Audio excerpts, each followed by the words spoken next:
Details చూస్తే రాజన్న సిరిసిల్ల జిల్లా వేములవాడలో ఆర్టీసీ బస్సులు నిలిచిపోయాయి. బస్ డిపో ముందు ప్రభుత్వ విప్ ఆది శ్రీనివాస్ బైఠాయించారు. రాజన్న దర్శనం కోసం వచ్చిన భక్తులు ప్రయాణికులు ఇక్కట్లు పడుతున్నారు. ఇదే అదునుగా భావించి ప్రయాణికుల నుంచి ప్రైవేటు వాహనాల యజమానులు అదనంగా దండుకుంటున్నారు.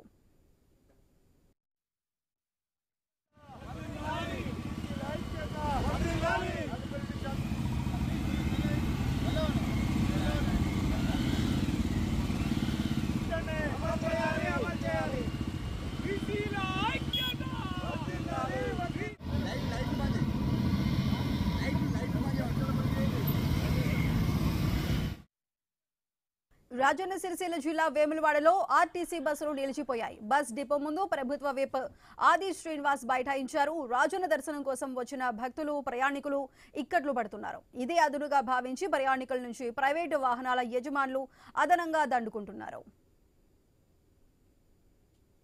బీసీలు కొట్లాడేటువంటి ఆ యొక్క 42% రిజర్వేషన్ ను కల్పించవలసిందిగా మేమందరినీ ప్రభుత్వాన్ని గాని కేంద్ర ప్రభుత్వాన్ని గాని మేము